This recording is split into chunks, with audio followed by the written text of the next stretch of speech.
तो कल परम गुह्य ज्ञान की बात कर रहे थे हम, तो मोस्ट कॉन्फिडेंशियल नॉलेज। तो वहां पे भगवान बता रहे हैं अर्जुन को कि ज्ञान क्यों बता रहे हैं। तो हम कल ये चर्चा की थी कि 8वें और 9वें चैप्टर में क्या कनेक्शन है। तो वहां पे 8वें चैप्टर में भगवान ने बताया था किस प्रकार से हम भगवान भगवत धाम की प्राप्ति कर सकते हैं, अटेनिंग द सुप्रीम।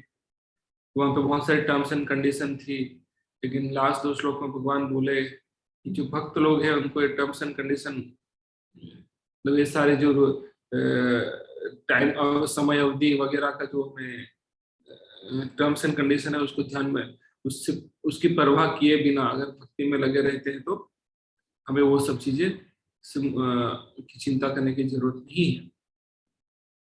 तो इसीलिए भगवान वो कैसे करना है, वो भक्ति में कैसे लगे रहना है, ठीक है।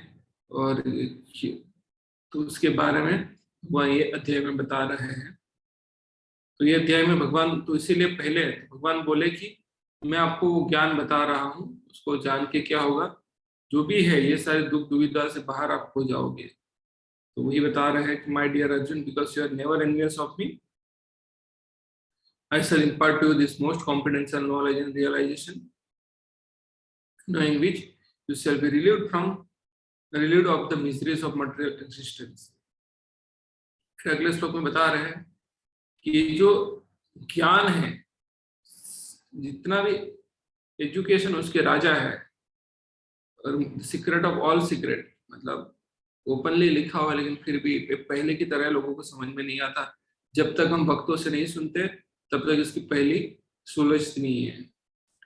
बोलते हैं it is the purest knowledge, सबसे पवित्र है, because it gives direct perception of the self by realization. It is the perfection of religion. और ये ज्ञान धर्म का परफेक्शन है, परिपूर्णता है। और यहाँ पे बता रहे इट इज एवरलास्टिंग, मतलब इसका कभी नष्ट नहीं होता। इट इज जॉयफुली परफॉर्म, ये आनंद होकर हम भक्ति में लगे रहते हैं, सुसुखम करते होंगे। तो यहाँ पे ये भी बताया those who are not faithful in the devotional service cannot attain Krishna, therefore they return to the path of birth and death in this material world। उसके बारे में चर्चा की। फिर बता रहे थे हमने 4थे श्लोक में देखा, भगवान बोल रहे हैं कि by me in my unmanifested form this entire universe is pervading। बोलते हैं कि तो भगवान बोलते हैं उनके द्वारा ही उनके जो अनमैनिफेस्टेड फॉर्म, मतलब जो रूप हम देख नहीं पाते भौतिक जगत में, तो उसके अंदर ही ये पूरा जो ब्रह्मांड है उसके अंदर ही अस्तित्व है उसका। मतलब सारे जीवात्मा उनके अंदर है बोलते, लेकिन मैं उनके अंदर नहीं। और अगले श्लोक में कॉन्ट्राडिक्टरी बोलते हैं, yet everything that is created does not rest in me। सारी चीज मेरे ऊपर नहीं है। मतलब भगवान यहाँ पे कहना चाहते हैं, जैसे इसका कहने का मतलब एक क्या हुआ, जैसे भगवान कृष्ण, यहाँ पे भगवान कृष्ण बोल रहे हैं, भगवान कृष्ण का पहला एक्सपांशन कौन है, बलराम जी है। बलराम जी इसमें से आते हैं संकर्षण प्रद्युम्न अनिरुद्ध। संकर्षण नॉट शंकर बट संकर्षण में से नारायण आते हैं, नारायण में से वापस आते हैं संकर्षण प्रद्युम्न अनिरुद्ध एंड वासुदेव, चतुर्व्यूह बोलते हैं। वही संकर्षण में से आते हैं कारणोदक्ष है विष्णु, उसको महाविष्णु भी बोल सकते हैं। तो वो महाविष्णु जब उच्छ्वास करते हैं, एक्सहेल, बहुत सारे ब्रह्मांड उसमें से निकलते हैं और सारे ब्रह्मांड में वो एंटर करते हैं एज ए गर्भोदक्ष विष्णु। और वो गर्भोदक्ष विष्णु की नाभि में से कमल निकलता है और वो सारे कमल में जीवात्मा रहते हैं। तो यहाँ तक का एक प्राइमरी क्रिएशन है, सर्ग बोलते हैं उसको संस्कृत भाषा में, शास्त्रों की भाषा में। और वो जो कमल पुष्प आ गया उसके बाद का जो क्रिएशन है ब्रह्मा जी करते तो उसको विसर्ग, सेकेंडरी क्रिएशन बोलते हैं। तो अलग अलग लोगों की रचना करते हैं, मटेरियल सारा दे दिया भगवान ने वहां पर। तो क्या बोल रहे हैं यहाँ पे, and yet everything that is created does not rest in me. तो यहाँ पर भगवान ये बता रहे हैं कि डायरेक्टली भगवान पे नहीं है, लेकिन महाविष्णु वगैरह जो उनके एक्सपांशन है उसका ख्याल रख रहे हैं। तो कहने का मतलब ये है बिहोल्ड, तो यहाँ तक अगर क्लियर हो गया है, फिर आप भगवान बता रहे बिहोल्ड माय मिस्टिक ऑप्युलेंस, मेरी ऑप्युलेंस देखिए। although I am the maintainer of all living entities and although I am everywhere, I am not the part of this cosmic manifestation। ये सारे भगवान के जो अंशा, जो सॉरी एक्सपांशन बोलते हैं, उसको क्या बोलेंगे हिंदी में, जो भी आप समझ गए, उनसे विस्तारित हुए हैं। स्वंसा बोलेंगे, स्वंसा मतलब उसको स्वंसा बोलते हैं, जो भगवान के स्व अंशा, और जीवात्मा को विभिन्न अंश बोलता है। स्वांशा और भगवान में कोई फर्क नहीं है, इक्वली पावरफुल है, लेकिन फिर भी वो अपने कार्य प्रणाली के हिसाब से ही, जो अपने जॉब डिस्क्रिप्शन है उसके हिसाब से ही कार्य करते हैं, जो भगवान के कार्य नहीं करने लगते, मतलब कृष्ण स्वयं कृष्ण के कार्य नहीं करने लगते हो। तो उस हिसाब से यहाँ पे बता रहे हैं यट एवरीथिंग, पहले में बोला, चौथे श्लोक में बोला, ये by me in my unmanifested from this entire universe is pervaded, ठीक है। all being are me, बोलते सारे जीवात्मा मेरे अंदर है, मैं लेकिन मैं उनके अंदर नहीं हूँ, मतलब वो परमात्मा के रूप में है लेकिन डायरेक्टली वो नहीं है, अपनी शक्ति से है वहां पर, शक्ति के द्वारा सबको नियंत्रित करते हैं। और फिर अगले श्लोक में बता रहे हैं yet everything that is created does not rest in me, बोलते हैं सारी चीज है नहीं, तो ये समझ हो, ये क्लियर हो गया होगा अभी आप सबको। Behold my mystic opulence बोल रहे हैं यहाँ पर, although I am the maintainer of all the living entities, although I am everywhere, I am not part of this cosmic manifestation, for myself is the very source of creation। ये बोलते हैं I am everywhere, I am not the part of this cosmic manifestation। भगवान यहाँ पे directly present नहीं है, आते हैं ब्रह्मा जी के एक दिन में आते हैं,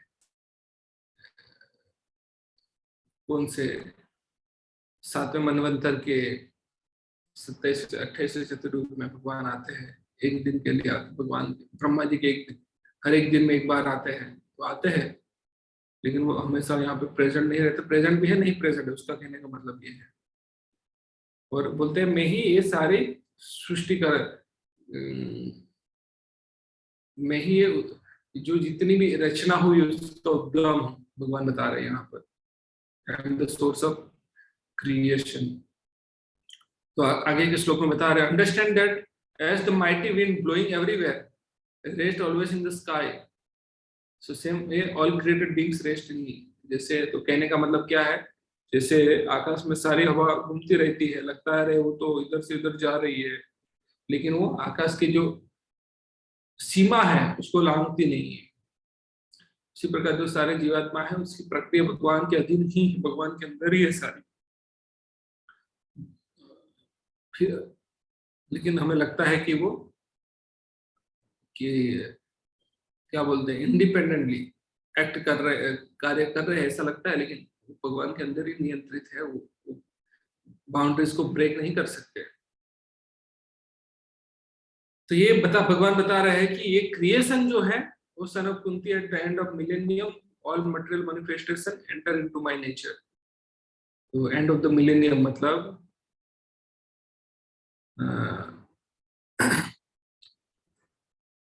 आप बोलेंगे कि ब्रह्मा जी का सर्वभूतानि कौनते प्रकृति यान्ति मामिकाम कल्पक्षय पुनस्तानि कल्पदो विसृज्यामि अहम्। तो बोलते हैं at the end of the millennium all material manifestation enter into my nature and at the beginning of another millennium by my potency I create them again।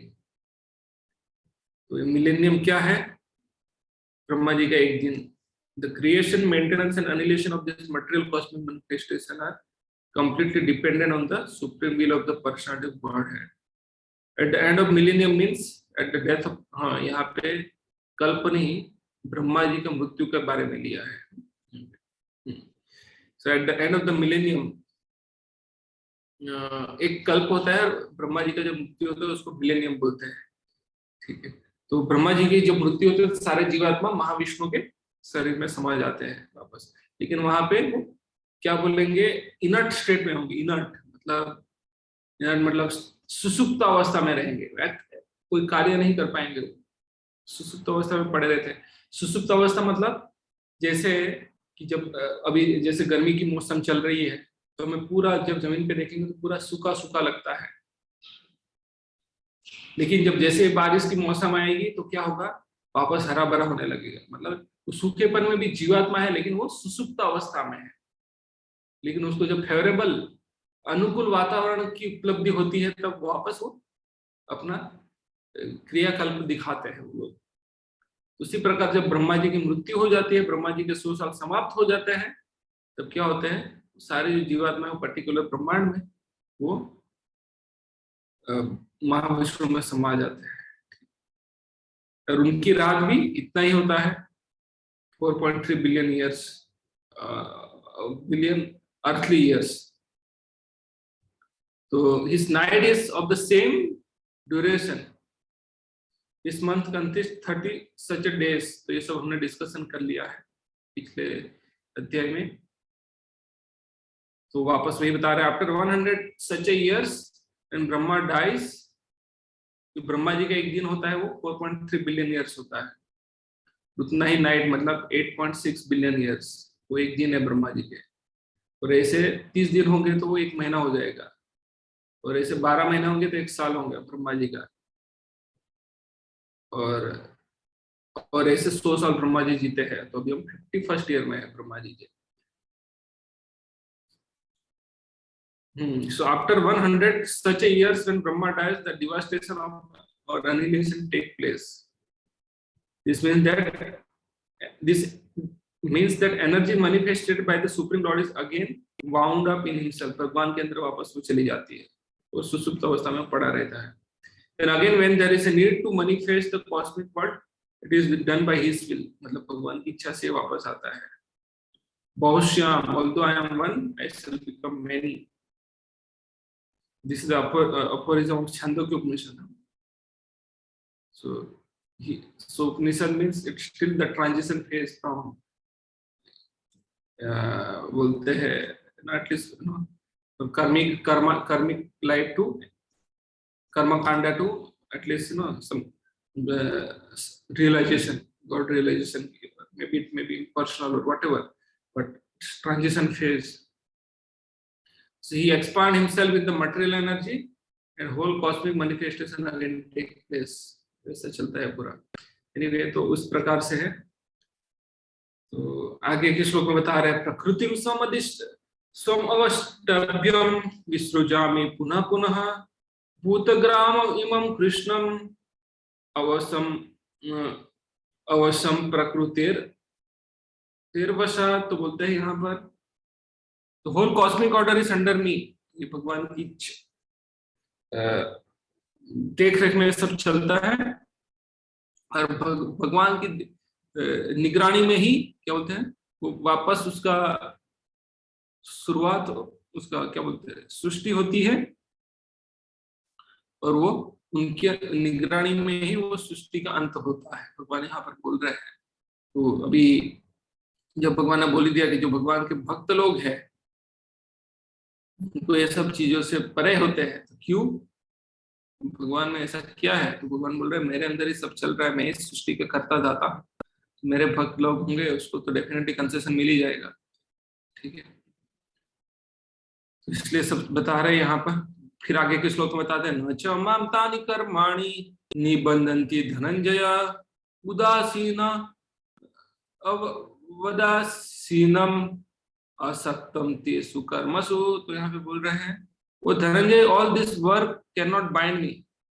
चौथे अध्याय में बोल रहे हैं, नमाम कर्माणि लिम्पन्ति न मे कर्म फलस्पृह इति माम यो अभिजानाति कर्मभिर् सनबध्यते। चौथे अध्याय के 14वें श्लोक में बोल दिया, नमाम कर्माणि लिम्पन्ति, कोई कर्म भगवान को बांधता नहीं है। न मे कर्म फलस्पृह, और मुझे कोई कर्म करने की जरूरत है, ठीक है। इति माम यो अभिजानाति, ऐसे जो जानता है वो क्या होता है, कर्माभिर् सनबध्यते, तो वो भी कर्म बंधन से मुक्त हो जाता है। वही इधर से और बोलते हैं, all this work can not bind me. और तीसरे अध्याय के 22वें और 23वें श्लोक में बता रहे हैं भगवान, मुझे कोई कर्म करने की जरूरत नहीं है, मुझे कोई कर्म फल की भी लालसा नहीं है, लेकिन मैं कर्म क्यों कर रहा हूँ? लोगों को उदाहरण प्रस्तुति के लिए कर रहा हूँ। तो उसके रिजल्ट से वो उनको असर भी नहीं होगी कोई। लेकिन लोगों की उदाहरण प्रस्तुति के लिए वो कर रहे हैं। तो क्यों? वो तो बता रहे हैं वहां पर, यद यद आचरति श्रेष्ठ तत्तदेव रचना सत प्रमाणम करते लोकस्तद अनुवर्तते। जो लोग जो महापुरुष लोग करते हैं, ऐसा ऐसा जनसाधारण लोग जो होते हैं वो उसको अनुकरण, अनुसरण, जो भी बोलना चाहते हैं वो करेंगे, यहाँ पे करते हैं।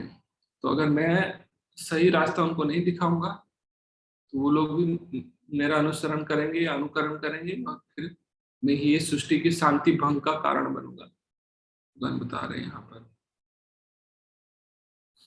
तो लेकिन भगवान को कोई कार्य बांधते नहीं है। तो वही भगवान ने जब वो एस्टेब्लिश करने के लिए, भगवान ने देखो कि मतलब आपके कौन कौन से कार्य किए, जो प्रकृति के जितने भी नियम है वो उससे परे है। उन्होंने गोवर्धन पर्वत एक उंगली पे उठा लिया, 7 दिन 7 रात तक हम एक पेन ऐसे पकड़ के 7 मिनट रखना मुश्किल हो जाता है। कुछ लोग कर लेते हैं, कुछ लोग नहीं कर पाते हैं। ठीक है, उनको ग्रेविटी, सेंटर ऑफ ग्रेविटी, गुरुत्वीय केंद्र क्या बोलते हैं, वो उसको ढूंढने की जरूरत, मैथमेटिकल कैलकुलेशन लगाने की जरूरत नहीं पड़ी to find the centre of gravity, it didn't require to do that. लेकिन यहाँ पे पूरा एक आपको ब्रिज भी बन रहा है, मेट्रो लाइन बन रही है बॉम्बे वगैरह में, करने के लिए उनको पूरा ये सब ढूंढना पड़ता है, सेंटर ऑफ ग्रेविटी वगैरह वगैरह, बहुत सारी चीजें उनको देखनी पड़ती है। ठीक है, लेकिन भगवान को ये सब करने की जरूरत नहीं है। तो भगवान को ये जो नियम कानून है सृष्टि के वो मानते नहीं है। सो यहाँ पे बोल रहे all this work can not bind me, I am ever detach from all this material activities. मैं हमेशा इस सब चीजों से मुक्त हूँ।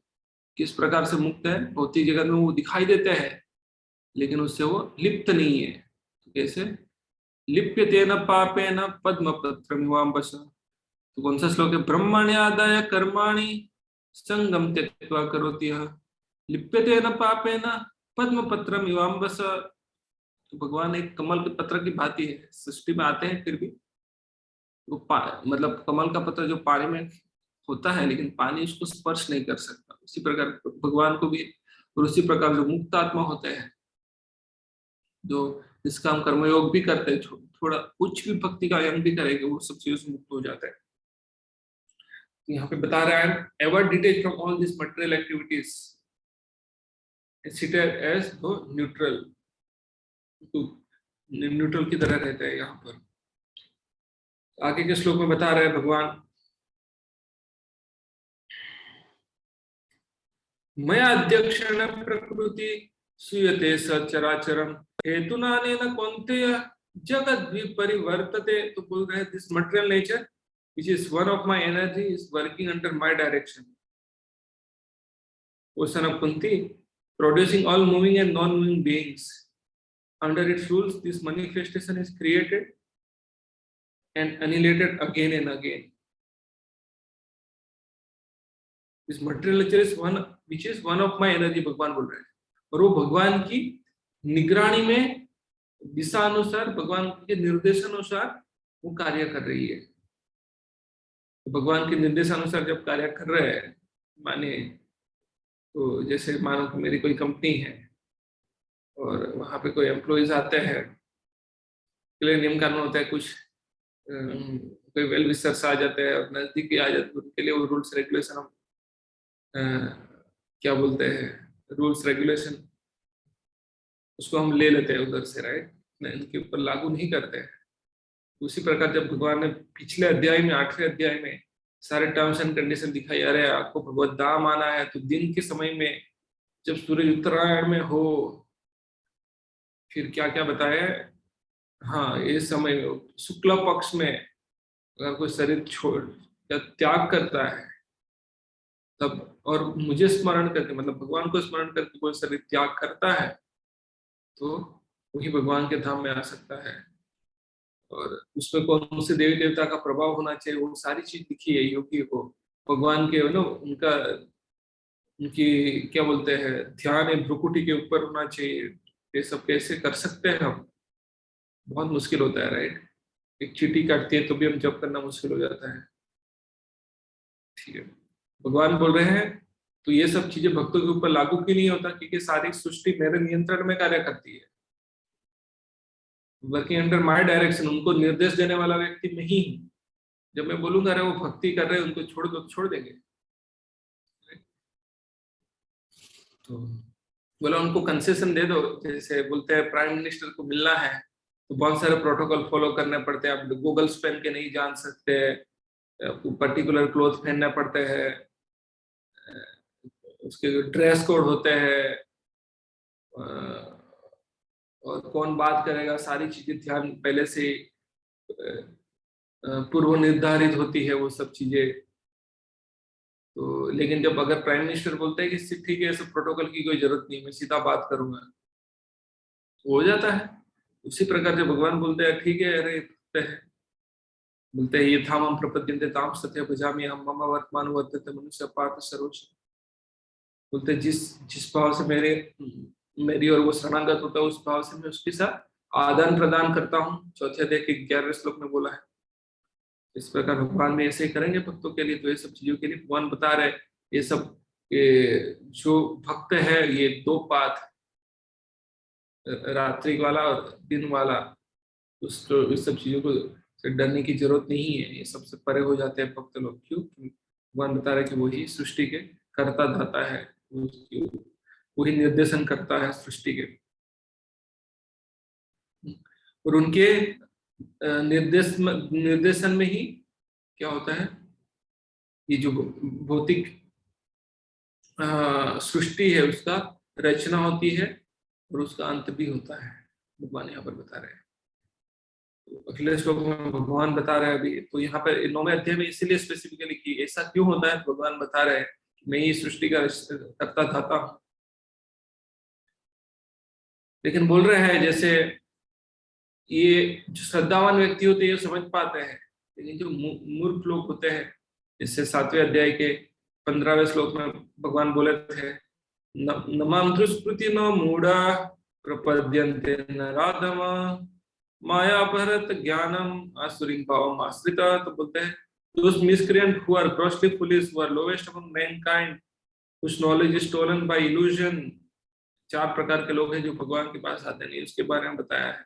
और जिसका स्वभाव आसुरी है वो भगवान के शरणागत नहीं होते। उसी प्रकार भगवान यहाँ पर 11वें श्लोक में बता रहे हैं, अवजानन्ति माम मूढ़ा मानुषीं तनुमाश्रितम् परम भावम अजानन्तो मम भूता महेश्वरम। तो बता रहे fools deride me when I descend in the human form। मूर्ख लोग हैं मेरे अस्तित्व को स्वीकारते नहीं है, भगवान के अस्तित्व को स्वीकारते नहीं। भगवान बोल रहे हैं यहाँ पे, बोलते हैं वो मेरे जो दिव्य स्वभाव है, पूर्ण पुरुष, ठीक है, उसको जानते नहीं है, वो उनको जानते नहीं है ऐसे लोग, क्योंकि उनकी श्रद्धा नहीं है। श्रद्धा नहीं होगी तो जैसे शिशुपाल के सामने भगवान खड़े थे, लेकिन फिर भी आप पढ़िएगा श्रीमद् भागवतम 10वां स्कंद, शिशुपाल का वध वाला चैप्टर पढ़िएगा, भगवान उनके सामने थे फिर भी उनको गाली दे रहे हैं। दुर्योधन को भगवान बता रहे हैं नो, आप सही रास्ते पे आओ, तो दुर्योधन बोल रहे हैं जनामि धर्मम नच में प्रवृत्ति जनामि अधर्मम नच में निवृत्ति। मैं धर्म जानता हूँ लेकिन मैं करना नहीं चाहता हूँ। मैं अधर्म जानता हूँ, मुझे अधर्म भी पता है, लेकिन उसको छोड़ना नहीं चाहता हूँ। ऐसी सिचुएशन में क्या करेंगे? भगवान शांति दूत बन के गए थे और दुर्योधन ने आदेश दिया उनको बंदी बना लो, अरेस्ट करके बोल दिया। और बोलते हैं यहाँ पे fools deride me, okay, they do not know my transcendental nature as the supreme lord of all that be. ऐसे जो हमारे ब्रह्मा जी स्वयं भ्रमित हो गए थे जब भगवान अगासुर का वध करके फिर लंच लेने वाला भी थकान लगी, चलो थोड़ा बहुत राक्षस को मार ले, अभी थोड़ा लंच करते हैं। लंच करने के लिए बैठे थे तो ब्रह्मा जी आए, अरे क्या सचमुच भगवान है क्या? अरे अपना उनका जूठा वो खा रहे और उसका जूठा किसी और को खिला रहे, क्या ऐसे कोई भगवान होता है क्या? तो उनके भगवान का डेफिनेशन था उनके लिए ऑ इन रेवरेंस, जी सर वाला वही था उनका कॉन्सेप्शन। लेकिन प्राइम मिनिस्टर भी घर पे जाता है तो क्या होता है, बेटे के लिए वो घोड़ा भी बन जाता है। ऑफिस में घोड़ा नहीं बनेंगे कभी, राइट? पिताजी के ये घर पे आते तो बच्चे उनके साथ घोड़ा घोड़ा खेलते हैं, जो भी है, ठीक। तो ये लोग समझते नहीं है। ब्रह्मा जी स्वयं मोहित हो गए थे। इंद्र, इंद्र ने क्या किया? वही इंद्र जो ब्रह्मा जी के पास गए थे, अरे देवताओं का क्या बोलते, प्रकोप बढ़, सॉरी, राक्षसों का प्रकोप बहुत बढ़ गया है, ठीक है। तो ब्रह्मा जी के पास गए, ब्रह्मा जी इंद्र को लेके गए किसके पास? सिरोधक से विष्णु के पास, और वो भी दूर से पुरुष सक्त प्रेयर किए, ब्रह्मा जी को विनती की, ब्रह्मा जी हमें लेके चलो, हमारी समस्या का समाधान करें। तो विष्णु भगवान ने ऑर्डर दे दिया, ठीक है मैं आऊंगा, लेकिन सारे देवताओं को आज्ञा दीजिए कि वो वृष्ण डायनेस्टी में अलग अलग जगह, अलग अलग फैमिली में वो भी, मेरे जब मैं अवतार आऊंगा तो मेरे अवतारों में जब भगवान के, सॉरी, कृष्ण के रूप में जब आएंगे तो वहां पे लीला में सम्मिलित होने के लिए अलग अलग जगह पे अवतार, सॉरी, जन्म ले लें। वही इंद्र भी, वही इंद्र थे, वो भूल गए। तो जब भगवान ने उनकी पूजा रुकवा दी और गोवर्धन की पूजा करवाई, तो क्या की इंद्र जी ने 7 दिन इतना बारिश डाला, इतना बारिश डाला कि भगवान की एक बाल बांका नहीं कर पाए वो। और वही इंद्र फिर सुरभि गाय को लेके आते हैं और वहां पर भगवान का अभिषेक करते हैं, जहां पर गोविंद कुंड है गोवर्धन के पास। वहां आसपास बहुत सारी लीला हुई थी, कृष्ण को ब्रजराज घोषित किया गया था, वो अलग चीज है, ठीक है। तो ये सब चीजें आती हैं। और वही इंद्र जिसको भगवान ने माफ कर दिया था, और बाद में जब भगवान कृष्ण द्वारका से जब बड़े हो जाते हैं, जब सत्यभामा को लेके 16,100 रानियों को छुड़ाने जाते हैं, तो वहां पे उन्हें नरकासुर को मार देते हैं। और वहां से अदिति जो इंद्र की माँ है, उनका जो क्या बोलते हैं, कुंडल था या कुछ तो था, वो लेके मुझे याद नहीं है एग्जैक्टली कौन सा था उनका, कौन सा आभूषण था मुझे पता नहीं, लेकिन वो लेके इंद्र के पास जाते हैं। इंद्र ने उनको क्या बोलते हैं, थैंक यू बोलने की जगह पे, सॉरी, वहां गए स्वर्ग में, तो वहां से पारिजात फ्लावर लेके पेड़ उठा के ला रहे थे, इंद्र ने वापस हमला किया भगवान के ऊपर। जैसे बड़े बड़े देवता लोग भी मोहित हो जाते हैं, they do not know my transcendental nature as the supreme lord of all that be. Brahma ji भी मोहित हो गए थे। तो ब्रह्मा जी ने क्या किया, जब वो कृष्ण भगवान ऐसे खा रहे थे, सारे बछड़ों को चुरा लिया, गायब कर दिया। फिर जब बछड़ों को ढूंढने गए, तो क्या किए, ग्वालों को भी गायब कर दिया। भगवान आए तो देखा, समझ गए ब्रह्मा जी अपना मैजिक दिखाना चाह रहे हैं। तो भगवान कृष्ण ने क्या किया, जितने बछड़े थे और जितने ग्वाले थे, उतने रूप में उन्होंने एक्सपांड कर दिया। और भगवान, और सॉरी, जब ब्रह्मा जी सारे बछड़ों और ग्वालों को स्वर्ग, सॉरी, उनके ब्रह्मलोक में रख के वापस आए, तो मतलब 1 साल बीत गया था, तब देखा रहे वापस इधर इतने ही बछड़े और इतने ग्वाले हैं, मैं तो उनको उधर छोड़ के आया हूँ, ये कैसे हो गया? तो उनको समझ में आया। तो ब्रह्मा जी, भगवान विष्णु अपने आप को सारे विष्णु रूप में एक्सपांड कर दिया। तब समझ में आया कि जिसको वो मैजिक दिखाने चाहते थे, मतलब आग दिखाना चाहते थे, उसके समय वो जुगनू साबित हो गए। मतलब फायर फ्लाइज होते हैं ना, फायर फ्लाइज नहीं बोलेंगे, लेकिन रात को जो जुगनू होते हैं ना, पता होगा आपको, रात को थोड़ा थोड़ा लाइट जलाते हैं। तो ऐसे भगवान, तो ब्रह्मा जी का मैजिक ऐसा हो गया, तो भगवान स्वयं मैजिशियन है,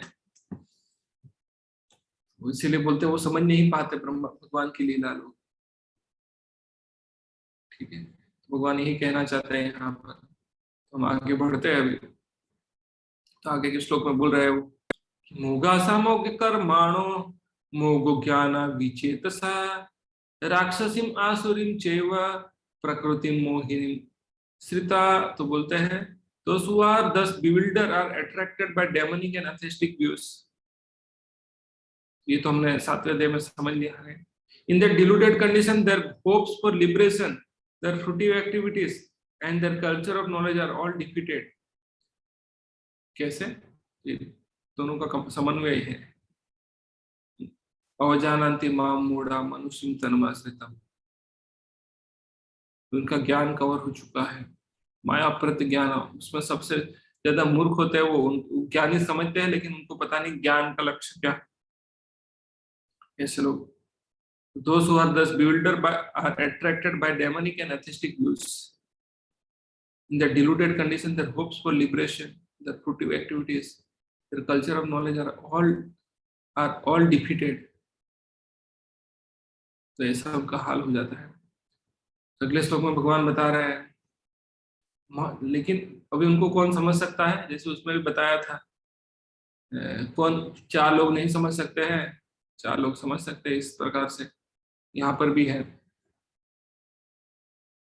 16 श्लोक, चतुर्विधा भजन्ते माम, यहाँ पर भी पैरेलल, मतलब सिमिलर चैप्टर, सिमिलरिटीज है 7वें और 9वें अध्याय में। भगवान और उसके ऊपर भार दे रहे, जोर दे रहे, बता रहे, महात्मानस्तु माम पार्थ देवीं प्रकृतिम आश्रिता भजन्ति अनन्य मनसो ज्ञात्वा भूतादिम अव्ययम। तो those who are not deluded, the great souls are under the protection of divine nature, जैसे भ्रमित नहीं होते हैं, भगवान की दिव्य शक्ति के अधीन सुरक्षित है। They are fully engaged in devotional service because they know me as the supreme personality of Godhead, original and inexhaustible. ठीक है, वो भगवान की सेवा में क्यों लगे रहते हैं? वो जानते हैं कि भगवान पूर्ण पुरुषोत्तम है, ओरिजिनल, मतलब ओरिजिनल समझ गए, इनएग्जॉस्टिबल, उनका कभी नाश नहीं होता, इसीलिए वो उनकी पूजा करते रहते हैं। ठीक है, तो अगले श्लोक में भगवान बता रहे हैं, और ऐसे लोग क्या करते हैं, वो किस प्रकार से करते हैं पूजा। जैसे यहाँ पे, सॉरी, जैसे महात्मा लोग होते हैं, महात्मा नस्तु माम पार्थ, ग्रेट सोल्स। महात्मा मतलब जो भगवान के भक्त होते हैं, उसके लिए महात्मा शब्द यूज किया जाता है। ठीक है, तो अगले श्लोक में बता रहे हैं वो क्या करते हैं, तो सततम कीर्तयन्तो माम यतन्तस्य दृढ़व्रता नमस्यन्तस्य मां भक्त्या नित्ययुक्तो उपासते। So always chanting my glories, मतलब भगवान की glories, and endeavouring with great determination. मतलब कुछ तकलीफें आती है भक्ति में तो वो रोने धोने नहीं लगते, उनकी दृढ़ता बहुत होती है, हमेशा भगवान के सामने नमन करते हैं, और उस प्रकार से this great souls perpetual worship me with devotion, भक्ति भाव पूर्वक उनकी पूजा करते हैं। तो ऐसे तो हमें भी भक्ति कैसे करनी है, always chanting the glories of Krishna. अगर भक्ति में कोई बाधा आती है तो तुरंत झुक नहीं जाना है, हमें, हमारे अंदर बहुत डिटर्मिनेशन होना चाहिए, दृढ़ता होनी चाहिए, भगवान के प्रति हमेशा शरणागत होना चाहिए, और इस प्रकार से भक्ति भाव से हमें उनकी पूजा करनी है। ठीक है, यहाँ पे बता रहे हैं कि mahatma can not be manufactured by rubber stamping an ordinary person. The symptoms are described here. A Mahatma is always engaged in chanting the glories of the Supreme Lord Krishna, the personality of Godhead. He has no other business. He is always engaged in the glorification of the Lord. Okay. So यहाँ पर बताए हैं, अगले श्लोक में बता रहे हैं, ज्ञान यज्ञेन चापि अन्ये यजन्तो माम उपासते एकत्वेन पृथक्त्वेन बहुधा विश्वतो मुखे। तो बोलते others who engage in sacrifice by cultivation of knowledge worship the Supreme Lord as the one without a second, as diverse in many and in the universal form। ध्यान से पढ़ेगा। सो क्या करते हैं, ज्ञान यज्ञेन चापि अन्ये, others who engage in sacrifice by cultivation of knowledge worship the Supreme Lord as the one without a second, as diverse in many in universal form।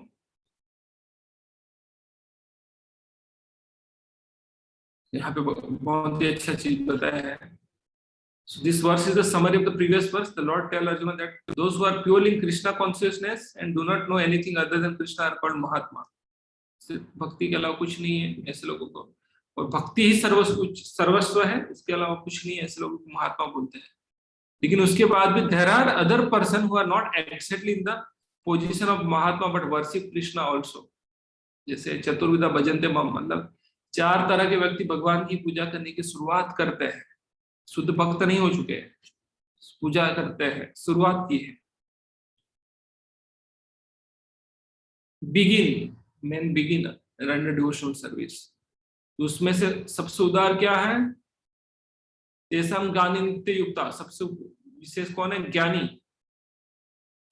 लेकिन सारे लोग उदार है, मैग्नानिमस है। क्यों? कि उन्होंने सही लक्ष्य को चयन किया है, सही व्यक्ति को चयन किया अपना लक्ष्य पाने के लिए।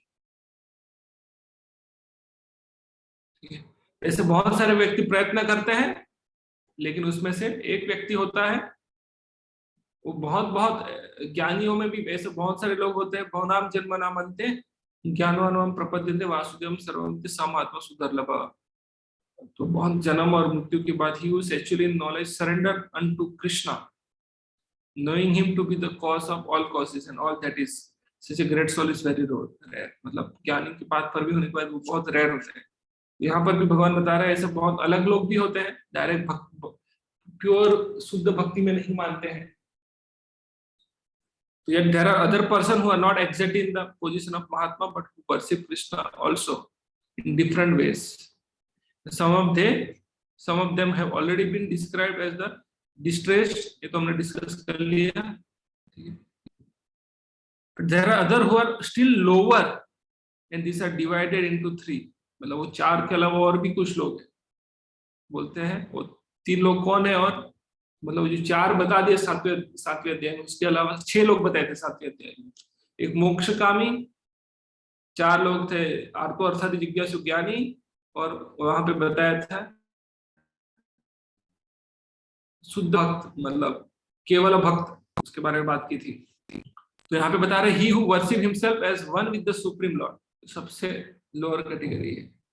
ही who worship himself as one with the supreme lord, मतलब वो ये जानते हैं हम शरीर नहीं आत्मा है, means we are transcendental to this body, पर अपने आप को ही भगवान कहलाते हैं, अपने आप को ही कृष्ण कहलाते हैं। They are lower category. दूसरे होते हैं ही who concoct some form of the supreme lord and worship that, मतलब भगवान का बारे में, हाँ कुछ लोग होते हैं मैं भगवान नहीं हूँ, लेकिन कुछ इमेजिन करते हैं, शास्त्रों का सहायता नहीं लेते हैं, इमेजिन करते हैं भगवान ऐसे है वैसे है वैसे है वैसे है, बताते हैं वहां पर। तो ऐसे इमेजिन करते हैं और उनकी पूजा करते हैं। समझ में आ रहा होगा आपको जैसे वो 4 से क्या किस प्रकार से भिन्न है यहाँ पर। और वो बता रहे he who accept the universal form the Vishvarupa of the supreme person of godhead and worship that. और कुछ लोग जैसे विश्वरूप मतलब अब समझ गए होंगे, ईश्वर लोग है, भगवान का सर है, अपोलोक सर है, उसके बाद जो आता है थर्ड है, क्या बोलते हैं उसको, जो भी है टोर्सो, फिर पैर के नीचे वाला हिस्सा, इस प्रकार से कंपेयर करते हो, इस प्रकार से भगवान की पूजा करते हैं, वैसे लोग भी हैं। ठीक है, so out of the 3 the lowest those who worship themselves as the supreme lord thinking themselves to be monist, जो भगवान अपने आप को ही भगवान समझ के जो पूजा करते लेकिन अपने आप की पूजा करवाते हैं, वो सबसे निम्न कक्षा के है वो, एंड आर मोस्ट प्रीडोमिनेंट। ऐसे बहुत सारे लोग हैं। Such people think themselves to be the supreme lord and in this mentality they worship themselves. This is also a type of god worship, for they can understand that they are not the material body but are actually spiritual soul। उनको पता होता है वो शरीर नहीं आत्मा है, at least such a sense is prominent, भाई हम शरीर नहीं आत्मा, कुछ तो प्रिंसिपल पता है उनको। Generally the impersonalist worship the supreme lord in this way, जो मायावादी होते हैं। The second class including the worshipper of the demigods, those who by imagination consider any form to be the form of the supreme lord। तो second class क्या आता है? Third class में कौन आता है? सॉरी मतलब first,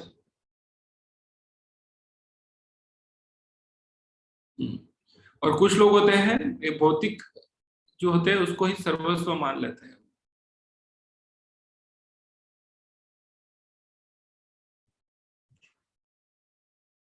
Okay, and they consider the universe to be the supreme organism or entity and worship that, and this universe is also found the Lord, ऐसा लोग समझते हैं। ठीक है, तो आप यहाँ पे देख सकते हैं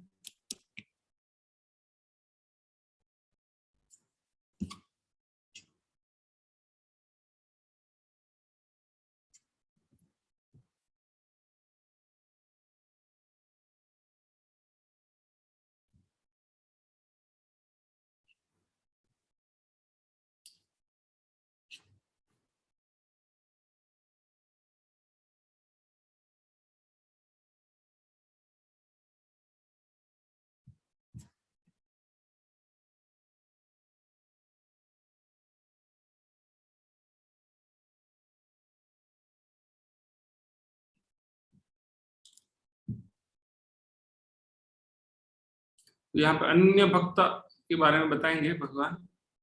यहाँ पे बता रहे एकत्वेना पृथक्त्वेना विश्वतोमुखम, ये चार चीजें बात की हमने। तो एकत्वेना उसके बारे में भगवान और 12वें अध्याय में वापस बताते हैं। पृथक्त्वेना तो ये तो समझ गए, अभी हमने चर्चा कर ली। 9वें अध्याय के 20 से लेकर 25 में देवताओं की जो पूजा करते हैं वो 7वें अध्याय में भी आ गया, 20 से लेकर 23 श्लोक में। और विश्वतोमुखम, the worship me in the universal form that I am everything, तो 16 से लेकर 19 और 11वें अध्याय में उसके बारे में वर्णन आता है वापस उसके बारे में। तो अभी यहाँ पर देखेंगे वापस विश्वतोमुखे उसके बारे में यहाँ पर वापस बता रहे हैं भगवान। तो यहाँ पे बोल रहे अहम कर्तुर अहम यज्ञ स्वदाहम अहम औषधम मंत्रो अहम अहम एवाज्यम अहम अग्निरहम हुतम। तो बोलते हैं but it is I who am the ritual, I am the sacrifice, the offering to the ancestor, the healing herb, transcendental chant, I am the butter and I am the fire and the offering. जो यज्ञ होता है, anyway इसके ऊपर मैं अभी ज्यादा discuss नहीं करूंगा। और ये जो तीसरे कैटेगरी के जो लोग होते हैं यूनिवर्सल में, basically ritual, sacrifice, offering the ancestor, मतलब कर्मकांडी जैसे होते हैं उस प्रकार के लोग, हीलिंग हब, ये सब के बारे में यहाँ पे बताया है। तो बोलते पिता हम अस्य जगतो माता धाता पितामह वेदम पवित्रम ओमकारम रूप साम यजुरेवच। I am the father of this universe, the mother, the support and grandsire, I am the object of knowledge. और 15वें अध्याय में भी बता दे 15वें श्लोक में, he is the object of knowledge. बोलते हैं the purifier, the syllable Om, I am also the रूप साम एंड यजुर्वेदा।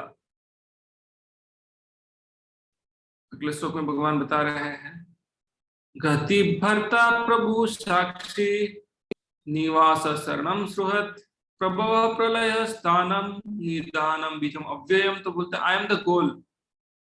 पहले बोलते हैं वो तो ज्ञान प्राप्त करने का क्या बोलते हैं ऑब्जेक्ट ऑफ नॉलेज है, ज्ञान की विषय है भगवान। बोलते हैं गति भरता प्रभु साक्षी, आई एम द गोल। गति मतलब गोल, भरता मतलब सस्टेनर, प्रभु मतलब लॉर्ड, साक्षी मतलब विटनेस, निवासा मतलब अबोर्ड, शरणम रेफ्यूज। या बता रहा I am the goal, sustainer, the master, the witness, the abode, the refuge and the most dear friend. I am the creation and annihilation, the basis of everything, the resting place and the eternal seed. ये सृष्टि के basically जितने भी करता दाता है ये भगवान वही है, बता रहे हैं यहाँ पर।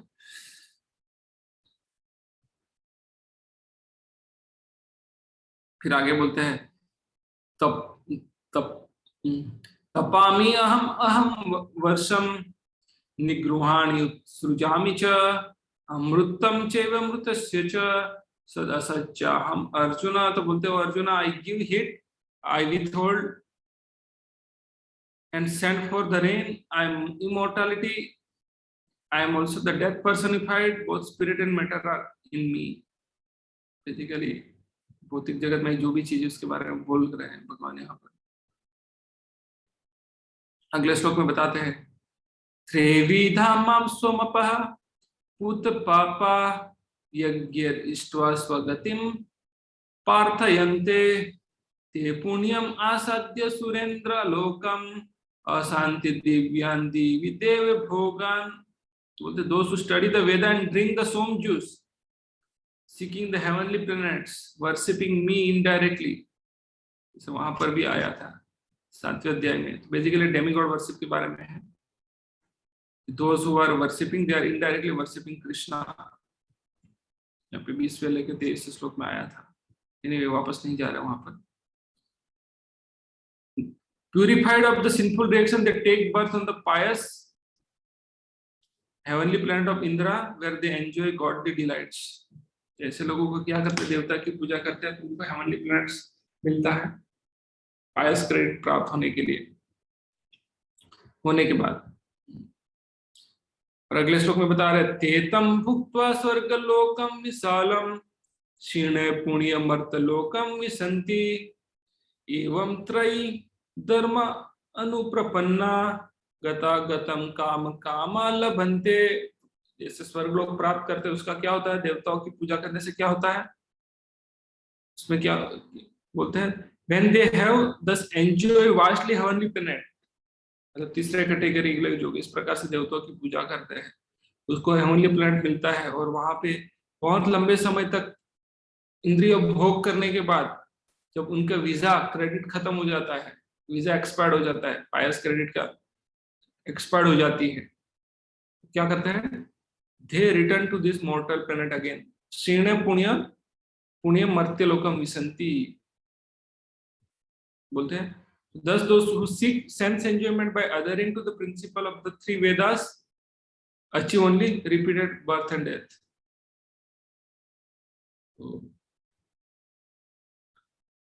मतलब सिर्फ कर्मकांड के बारे में लोग लगे रहते हैं, उसको क्या होता है, जन्म मृत्यु के चक्कर में ही फंसे रहते हैं।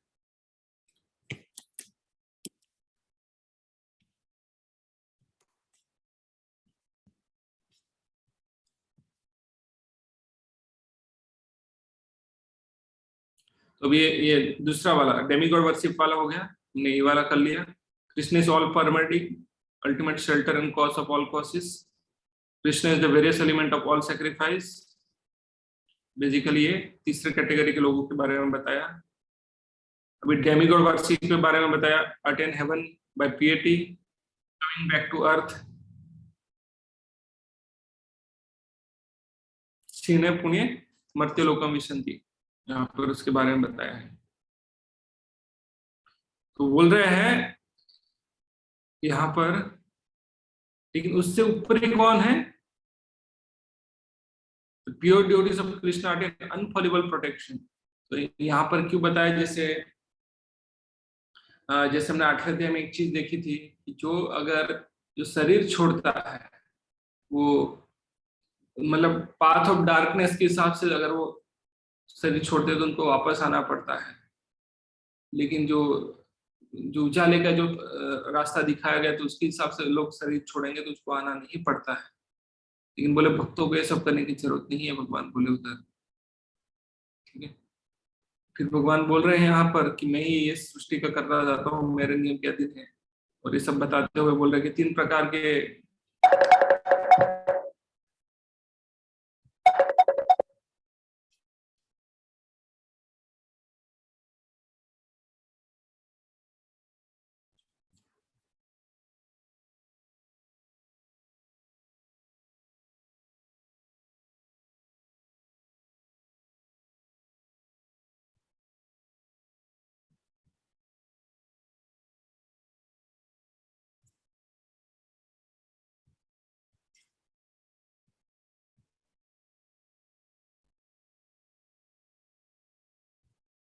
Sorry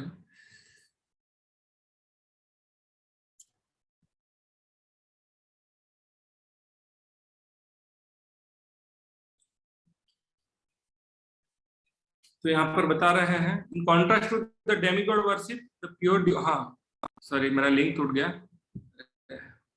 sorry.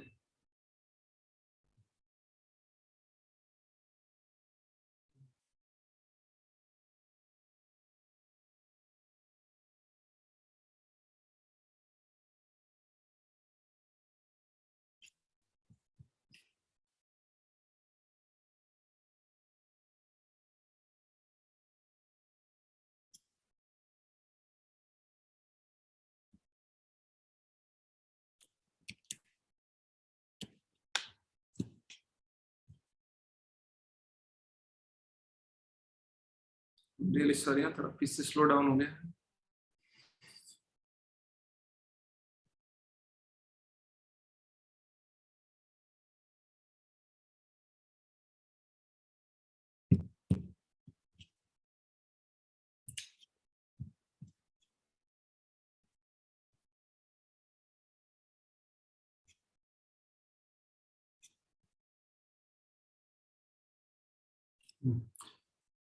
हाँ, तो फिर भगवान बता रहे हैं भक्तों को ये सब चीजों से, भक्त लोग ये सब चीजों से परे हैं। उसके बाद भगवान बता रहे थे इसलिए मैं भी क्यों परे है उसके बारे में भगवान बता रहे हैं, कैसे परे हैं, ये सब चीजों से कैसे परे हो सकते हैं। भगवान वापस बताया कि मैं ही सृष्टि का करता दाता हूँ, मेरे नियमों के अधीन है सब कुछ। तो 3 प्रकार के लोग होते हैं यहाँ पर बताए, जो अपने आप की पूजा करवाते हैं, अपने आप को भौतिक शरीर से अलग मानते हैं, लेकिन अपने आप को ही भगवान मान लेते हैं। दूसरे लोग ये देवताओं की पूजा करते हैं, मन के हिसाब से सोचते हैं किसकी पूजा करनी चाहिए। तीसरे प्रकार के लोग होते हैं, क्या बोले उसका, ये भौतिक सृष्टि की पूजा करते हैं। तो भगवान ने यहाँ पे गति बताई कि अरे ये लोगों का क्या होगा हाल। तो उसमें से उन्होंने तीसरे कैटेगरी का लोगों को बताया उन्होंने कि उस प्रकार से भी करते हैं कि जो, तो ऐसे लोगों की बात की और यहाँ पे डेमिगॉड वर्शिप के बारे में बात की, उनका क्या होगा, कमिंग बैक टू अर्थ। लेकिन अभी जो शुद्ध भक्ति होते हैं कृष्णा, तो मतलब जो कृष्णा के डायरेक्ट भक्त होते हैं उनको प्रोटेक्शन देते हैं। ये सब क्यों कैसे परे है, जो आंसर अध्याय में लास्ट में जो कंक्लूड किया था भक्त लोग, उसके बारे में भगवान यहाँ पे श्योरिटी देते हैं। यहाँ पर अभी जो आगे के श्लोक आएगा 22 में, लेकिन वहां पे तो कृष्ण भक्ति के बारे में वो ग्लोरीफाई कर रहे हैं यहाँ पर। तो कैसे करना है वही तो बताते हैं, तो भगवान कैसे कर रहे हैं और भगवान का क्या रोल है और हमारा क्या रोल है उसके बारे में बता रहे हैं यहाँ पर। तो भगवान यहाँ पे बता रहे हैं, अनन्यश्चिन्तयन्तो माम ये जना पर्युपासते तेषां नित्यभियुक्तानां योगक्षेम वहाम्यहम्। तो LIC की बात नहीं कर रहे, भक्ति का इंश्योरेंस दे रहे वो, ठीक है। मतलब जैसे बोलते हैं ना, जीवन के साथ भी और जीवन के बाद भी, तो भगवान भी वही बता रहे हैं यहाँ पर कि जीवन के साथ भी क्या करना है और जीवन के बाद भी क्या होता रहेगा। बोलते हैं but those who always worship me with in exclusive devotion, मतलब यहाँ पे केवल भक्ति की बात की गई है। अनन्य भक्ता, अनन्य चिंतयन्तो माम, हैविंग नो अदर ऑब्जेक्ट, अनन्य भक्ति। Basically there are 3 R's for भक्ति, अनन्य भक्ति, अहेतु की भक्ति, और एक है, एक आप भूल गया मैं, anyway. But those who always worship me with exclusive devotion, meditating on my transcendental form, to them I am carry what they lack and I preserve what they have. भगवान यहाँ पे पूरा इंश्योरेंस दे रहे हैं, बोल रहे हैं अगर आप अनन्य भाव से भगवान की पूजा करेंगे, एक्सक्लूसिव डिवोशन, भगवान के ऊपर ध्यान केंद्रित करके, तो क्या करते हैं, I carry what they lack, मतलब जो उनके अंदर लैकिंग करते हैं उसको मैं सप्लाई कर देता हूँ और जो है उसको मैं बचा लेता हूँ। मतलब what you are lacking, I will fulfill those lack, and what you have, I will preserve them, I will protect them. तो ऐसे भगवान यहाँ पे श्योरिटी दे रहा है कि भगवान lord will take the charge of the devotee, he will do the needful. The only one thing we require is exclusive devotion, and exclusive devotion come by our desire to have that devotion. It is said it's very easy to get devotional service, but it's very difficult to give up material attachment. But it's very difficult to give up. Sorry, it is very easy to give up the sense gratification, but it's very difficult to develop the desire to give up the sense gratification. मतलब इंद्रिय तृप्ति त्यागना बहुत ही आसान है, लेकिन इंद्रिय तृप्ति को त्यागने की इच्छा प्रकट करना बहुत कठिन है।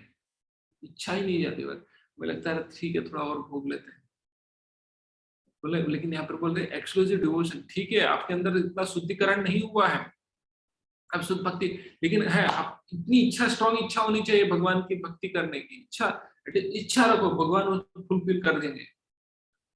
यहाँ पे बोल रहे योगक्षेम वहाम यहम।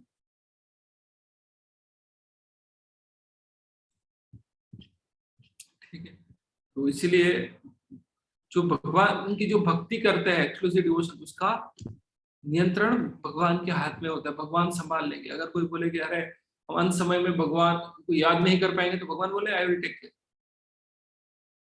भगवान उसको देख लेंगे, भगवान उनको याद कराएंगे पूरा। ठीक है, अगले श्लोक में बोल रहे हैं ये अपि अन्य देवता देवता भक्ता यजन्ते श्रद्धया यान्विता ते अपि माम एव कौन्तेय यजन्ति अविधि पूर्वकम। लेकिन जो दूसरे देवों की पूजा करते, those who are devotee of other demigods and who worship them with faith actually worship only me, वो सारा Kunti, but they do so in the wrong way। Basically वो ब्राइब दे के काम कर रहे हैं, ब्राइब देने की बात कर रहे हैं। सीधा रास्ता जो निर्धारित रास्ता है वो अपना नहीं रहे हैं, लेकिन they are giving the bribes to demigod to get, पता है ना ब्राइब लोग करते हैं भाई। ठीक है, 10,000 रुपए का फाइन नहीं बनना है, 200 रुपये अपनी जेब में रख लो। कुछ पाना भला है, ठीक है ले लो और दे दो, यहाँ पर किसी को बोलते हैं ऐसा। तो दैट इज अविधि पूर्वकम। भगवान यहाँ पे बोल रहे देवताओं की पूजा है, दैट इज अविधि पूर्वकम। ठीक है, तो उसके बारे में बोल हमने डिस्कस किया था 7वें अध्याय में, बोले थे दे आर अल्प मेधसा। आपको याद होगा जो मायावादी है उसको अवमूढ़ा, अवमूढ़ा, और जो था उसको बुद्धया। जो भक्त लोग उसको बुद्धया, इंटेलिजेंट बोला गया है। अल्प मेधसा मतलब लेस इंटेलिजेंट, अनइंटेलिजेंट, अबुद्धया अनइंटेलिजेंट, और एक बुद्धया। तो देवताओं की पूजा के बारे में क्या बोल रहे हैं? इट्स रॉन्ग वे, अविधि पूर्वक। अगले श्लोक में बता रहे हैं हम ही सर्व एक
Am I audible?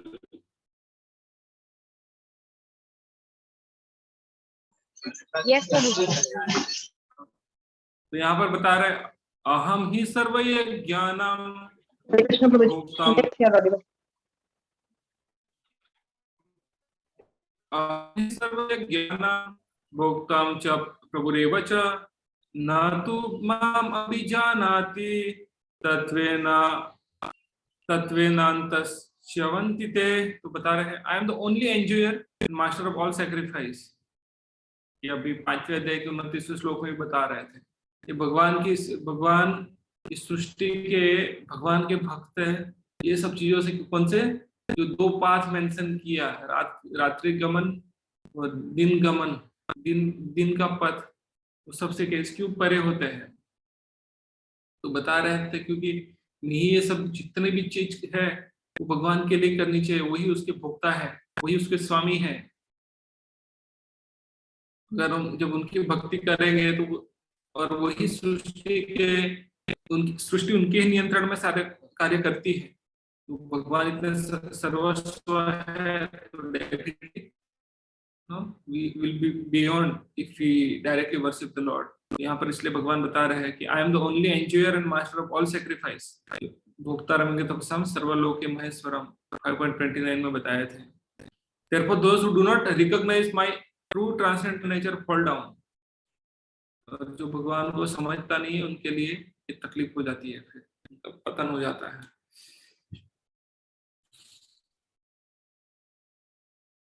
ये श्लोक में बता रहे हैं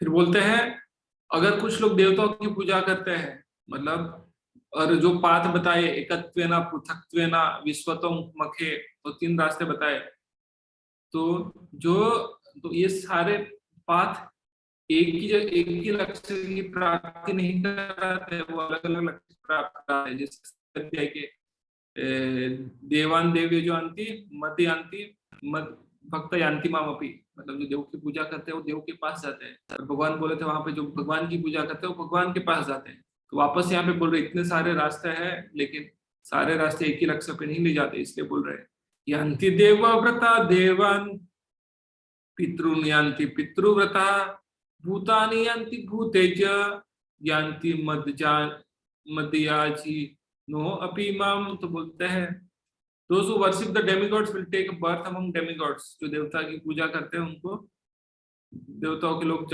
में जन्म मिलता है। जो पितरों की पूजा करते हैं वो पितृलोक में जाते हैं, और जो भूत प्रेत की पूजा करते हैं वो क्या है, वो भूत प्रेत बन जाते हैं। ठीक है। And those who worship Krishna, Krishna के साथ रहते हैं, ऐसा भगवान बता रहे हैं यहाँ पर। तो इंश्योरिटी कर रहे हैं कि भगवान की पूजा करें तो डेफिनेटली हम भगवान के पास जाएंगे और देखेंगे जो डेमीगॉड के पास जाएंगे वो भी जन्म मृत्यु चक्र में अभी भी फंसे हुए हैं। पितरों के पास जाएंगे तो अभी भी वो जन्म मृत्यु के चक्कर में है। और एंसेस्टर उनकी तो ग्रॉस बॉडी ही नहीं है, सॉरी एंसेस्टर नहीं, घोस्ट, उनके तो जो ग्रॉस बॉडी ही नहीं है, सटल बॉडी में है, तो इतना उसको तकलीफ होती है, उनकी तकलीफ होती है। ठीक है। उनके वो भी वापस थोड़े समय के बाद जब उनका पाप वगैरह जाएगा तो उनको भी शरीर मिलेगा। तो भक्तों का संपर्क हो जाता है उनको गलती से भी, तो भी वो मुक्त हो जाते हैं, ऐसा भी हो सकता है उस केस में। लेकिन जब भक्तों की पूजा होती है भगवान यहाँ पे बार बार इंश्योरेंस दे रहे हैं हमें, you know don't worry you know you will come to me. तो कैसे करना है, तो यहाँ पे बोल रहे हैं तो, और वो भगवान की पूजा करना बहुत बड़ी बात नहीं है। यहाँ पे बता रहे भगवान पत्रम पुष्पम फलम तोयम यो में भक्त्या प्रयच्छति तदहम भक्ति उपहरितम अस्नामि प्रतात्मनः। If one offer Krishna with love and devotion a leaf, a flower, a fruit or water, I will accept। बस इतने सिंपल तरीके से भक्ति करना है उनको। सबसे बेस्ट भगवान की पूजा करना है, उनके चरणों में तुलसी का पत्ता रख दो और हरे कृष्ण मंत्र जप करो। भगवान सिंपल, भक्ति बहुत सिंपल है, डिफिकल्ट है उसको एक्सेप्ट करना, उसको मानना, उसमें विश्वास रखना, वही सबसे बड़ा समस्या है। और भगवान की पूजा बहुत सिंपल है। बोल रहे कुछ ज्यादा धन की जरूरत नहीं है आपके पास, ज्यादा अमीर घर में जन्म लेने की भी जरूरत नहीं है। उसके लिए बस भगवान के सामने अपने सच्चे दिल से उनको पत्र दे दो, फूल दे दीजिए, फल दे दीजिए, पानी दे दीजिए, बोले मैं एक्सेप्ट कर लूंगा। लेकिन क्या होना चाहिए? Humility and love. We have to offer it with love. Means Krishna accept everything if it is offer with love and humility. तो अगले श्लोक में बता रहे हैं यद करोसि यद अस्नासि यद जुहोसि यद ददासि यद तपस्यसि कौन्तेय तत्कुरुष्व मदर्पणम। तो बोलते हैं what you do, whatever you do, whatever you eat, whatever you offer और give away and whatever austerity you perform, do that O son of Kunti as an offering to me. कुछ भी क्रिया कर रहे हैं, जैसे कर्मफल त्याग भगवान को अर्पित करने की बात थी, भगवान को अर्पित करना है। हम जो भी खाते हैं पहले भगवान को अर्पण कर लो। और वो कौन से खाने के बाद में भगवान मैं अभी खाइश दे रहा हूँ कि शरीर में अच्छी से शक्ति आए तो मैं आपकी अच्छे से पूजा कर सकूं, आपके बारे में अच्छे से चिंतन कर सकूं, ठीक है। लेकिन इतना खा लेते हैं कि नींद ही आ जाती है। तो वट एवर यू ऑफर और give away and what ever austerity you perform, do it for Krishna. तो हम कोई चैरिटी भी देते हैं तो भगवान को देनी चाहिए। जो तपस्या करते हैं वो भी भगवान के लिए करनी चाहिए as an offering to Krishna.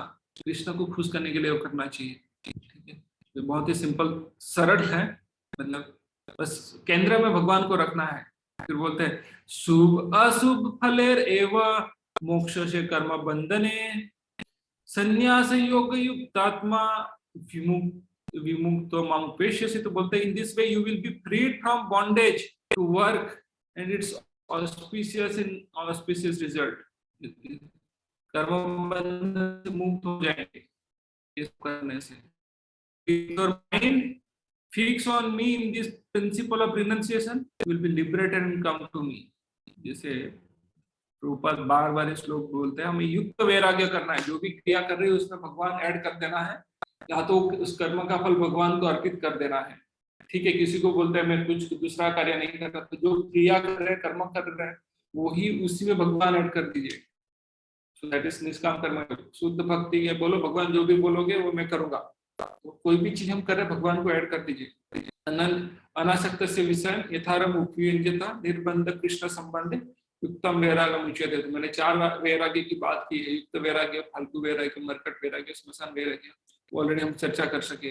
तो यहाँ पे युक्त वैराग्य की बात है, जो हम कर रहे हैं वो हम ले करेंगे, भगवान को ऐड करेंगे। वो किया मतलब किसी को कुकिंग अच्छा लगता है भगवान के लिए कुकिंग करिए, तो प्रसाद नहीं। ऐसा तो नहीं कि भगवान सारा खा जाएंगे और हमें एक दाना देंगे, ऐसा तो है नहीं। भगवान की इंद्रिया ओमनीप्रेजेंट, ओमनिशेंट, ओमनीपोटेंट है, तो देखने से भी वो खाना ग्रहण कर लेते हैं। उनकी हमने जो ऑफर किया उसमें भगवान की दृष्टिपात हो जाएगी तो वही भगवान ने खाना ग्रहण कर लिया। ओमनीपोटेंट है, तो बहुत ही सिंपल है। बस भगवान को केंद्र में रख के करना है सारी क्रिया। वो मैं बार बार बोल चुका हूँ, अभी वापस नहीं बोल रहा हूँ, लेकिन भगवान वही बोल रहे बस उनको केंद्र में रखे। न प्रिय ये भजन्ति तुमाम भक्त्या मयि तेषु चाप्यहम्। तो बोलते हैं आई एनवी नो वन, मुझे किसी की ईर्षा नहीं है। No am I partial to anyone, मैं किसी के पक्षपात नहीं करता। I am equal to all, but whoever renders service unto me in devotion is friend is in me and I am also friend of him. सीधी सी बात है, जो भगवान के साथ दोस्त की तरह रहते हैं भगवान उनके साथ दोस्त की तरह से रहे। कोई भगवान का दुश्मन बनना है तो भगवान भी दुश्मनी निभाएंगे, जैसी उसकी इच्छा है ऐसे भगवान उसको आदान प्रदान करेंगे। मतलब दोस्त बनना चाहते हो दोस्त बन जाते हैं, जो दुश्मन बनना चाहते हो तो अपने जो भाव के हिसाब से आदान प्रदान कर रहे हो और किसी की ईर्षा नहीं करते हो, ठीक है। सिंपल है ये समझने के लिए। अगले श्लोक में बता रहे हैं, अब देखिए बहुत ही इंपॉर्टेंट श्लोक है अगर हमारे लिए, ठीक है।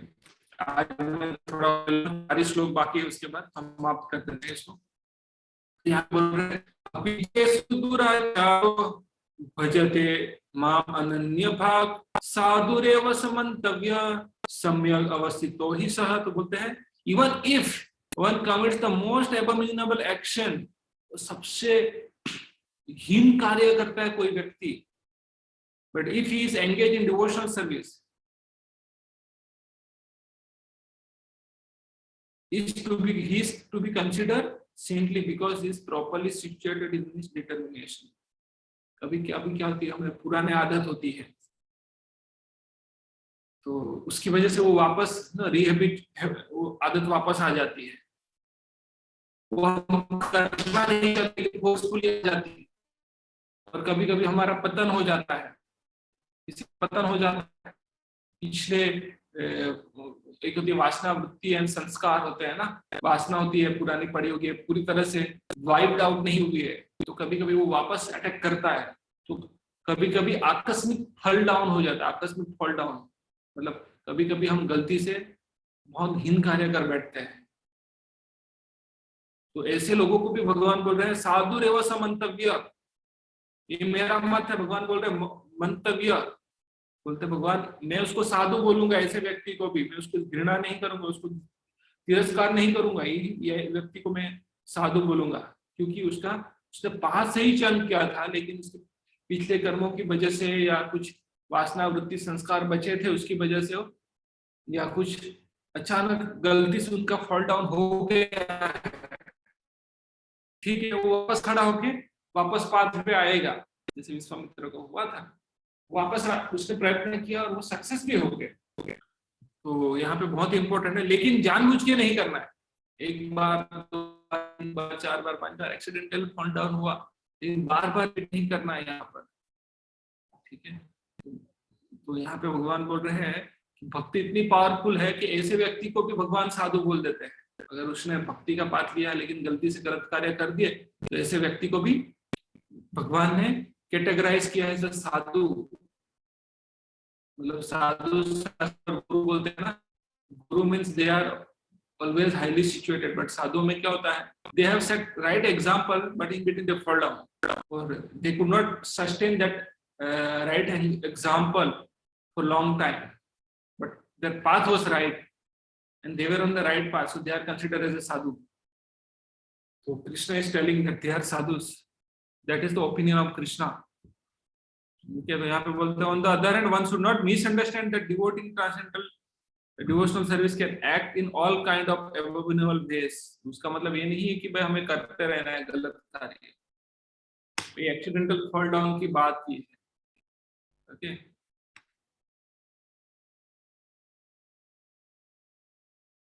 बोलते this meaning is that even if one fully engaged in devotional service of the Lord is sometimes found engaged in abominable activities, these activities should be considered to be like the sport that resemble the mark of rabbit on the moon. Moon पे एक धागा दिखता है ना, ऐसे उसके बराबर है, मतलब व्हाइट धोती पे छोटा सा काला धागा हो गया। Such a sport do not become an impediment to the diffusion of the moonlight. Similarly, the transcendental fall down of the devotee from the path of saintly character does not make him abominable. ठीक है, लोग वापस आ जाते हैं, track पे आ जाते हैं, तो उसका मतलब ये नहीं है कि on the other hand one should not misunderstand that devotee in the transcendental devotional service can act in all kind of abominable ways. This verse only refer to an accident due to the strong power of material connection. कभी कभी हमारा दृढ़ संकल्प होता है, लेकिन कभी attack इतना होता है कि हम गलत कार्य कर बैठते हैं, नहीं इच्छा होने के बावजूद भी। ऐसी चीजों में बताया गया है, और पिछले बोलते स्वभाव की वजह से भी ऐसा हो जाता है। कुछ लोग भक्ति में आते हैं, जैसे कोई व्यक्ति इतना ड्रग सेवन कर रहा था, इतना ड्रग सेवन कर रहा था, और आके कंट्रोल किया, उसने 6 महीना कंट्रोल लिया, लेकिन सडनली वापस विड्रॉल सिम्टम्स आ गए उसके, कभी कभी एंड अप हो जाता है, ट्राई अगेन, ऐसा होता है। But that accidental, that should be accidental, not intentionally. इसकी इच्छा नहीं है, लेकिन ऐसा हो जाता है। So devotional service is more or less declaration of war against the illusory energy, माया के सामने युद्ध करने के बराबर। इसके बारे में चर्चा की थी हमने। As long as one is not strong enough to fight the illusory energy, there may be accidental fall down. हमारी साधना स्ट्रॉन्ग रखेंगे तो हमारा पता नहीं होगा। But when one is strong enough, he is no longer subjected to such a fall down, as previously explained. No one should take the advantage of this verse and commit nonsense and think that he is still a devotee. उसका advantage नहीं लेना है, जानबूझ के नहीं करना है, but accidental case में बताया गया है. If he doesn't improve in his character by devotional service, then it is to be understood that he is not a high devotee. यहाँ पे बोल दिया है. ठीक है, तो आगे के श्लोक में चलते हैं. बोलते हैं सिप्रम भवति धर्मात्मा शाश्वत शांति निगच्छति कौन्तेय प्रतिजानीहि न मे भक्त प्रणश्यति. तो यहाँ पे एंश्योर कर रहे हैं, अर्जुन को बोल रहे हैं, अर्जुन डिक्लेयर करो मेरे भक्तों का कभी नाश नहीं होता, विनाश नहीं होता, नेवर पेरिश, ही क्विकली बिकम राइटस. ऐसे व्यक्ति अगर उसका एक्सीडेंटल फॉल डाउन हुआ, जैसे विश्वामित्र मुनि के केस में, तो वापस वो खड़े हो गए. इसलिए डिटर्मिनेशन और धैर्य होना जरूरी है. अरे ना बोलते हैं failure is a stepping stone for success, right. But वो हमने जो गलती किया उससे सीखना है, गलती को दोबारा दोहराना नहीं है. He quickly become righteous and attain lasting peace. Declare it boldly that my devotee never peace. यहाँ पे एंश्योर दे रहे हैं मेरे भक्तों का कभी नष्ट नहीं होता. आप देखेंगे दूसरे अध्याय के 40 श्लोक में हमने जहाँ डिस्कस किया, यहाँ विक्रमणश्च प्रत्यवायन विद्यते स्वल्पं पयस्य धर्मस्य त्रायते महतो भयात्. Little advancement made, little devotional service performed for Krishna will save one from the greatest danger. कितनी बार भगवान हमें एश्योरेंस दे रहे हैं, don't worry, I will take care. और लास्ट में भी वही बोलते हैं, सर्वधर्मान् परित्यज्य माम एकम शरणं व्रज अहम त्वं सर्व पापेभ्यो मोक्षयिष्यामि मा शुचः. सारे धर्मों मतलब हमारे जो बहुत बनाए धर्म होते हैं उसकी बात कर रहे हैं कि उसको परित्याग करो. माम एकम शरणं व्रज, मैं मेरा शरण लो, मैं जो बोलूंगा वो करिए. अहम त्वं सर्व पापेभ्यो, अहम त्वं सर्व पापेभ्यो मुक्तयिष्यामि मा शुचः, मैं आपको सारे पापों से मुक्त करूंगा, डरो मत. देखेंगे हर एक क्षेत्र में भगवान एश्योरेंस दे रहे हैं. या अभी अर्जुन से बुलवा रहे हैं, आप बताओ O son of Kunti, declare it boldly that my devotee never perish, मेरे भक्तों का कभी नाश नहीं होता. तो इसीलिए जब 8वें अध्याय के लास्ट 2 श्लोक में भगवान ने बताया कि अरे भक्तों के लिए सब चीजें ज्यादा 2 मार्गों से भक्त लोग विचलित नहीं होते, उसका रीजन है भगवान, उसके बारे में बता रहे हैं. अगले श्लोक में बोल रहे हैं भगवान कि माम ही पार्थ व्यपाश्रित्य ये अपि स्युपाप्यो नयः प्रियो वेश्या शूद्रोस्त्यपि अन्ति मोक्षं Pritha. Those who take shelter in me, though they be lower birth, women वेश्या and शूद्रा can attain the supreme destination. तो यहाँ पे बेसिकली those मतलब there are very exalted devotees. Krishna has glorified them. Like Kunti, gopis of Vrindavan, they are very, very exalted. But here they are talking about those who have not accepted the path of devotional service. So, Usana Prutha, those who take shelter in me, though they are low birth, okay, इस category में आते हैं, can attain the supreme destination. उनको भक्ति accept करना है. जैसे सबरी के बारे में पता है हमें.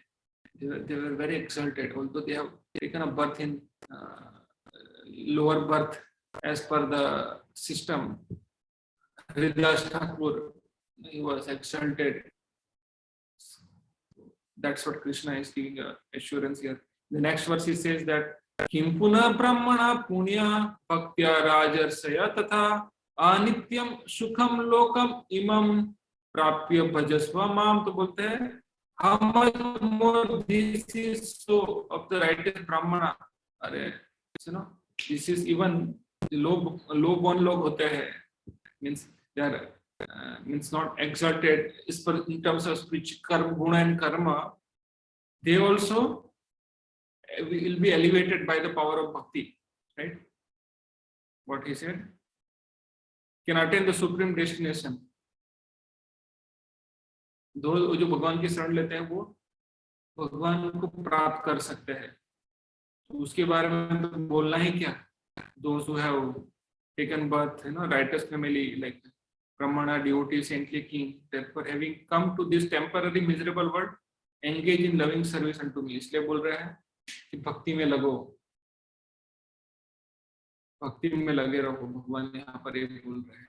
Don't have to worry too much about, will come, Krishna will take care. भक्तों का लास्ट नहीं होता है, और लास्ट में कैसे भक्ति करना है बता रहे हैं यहाँ पर।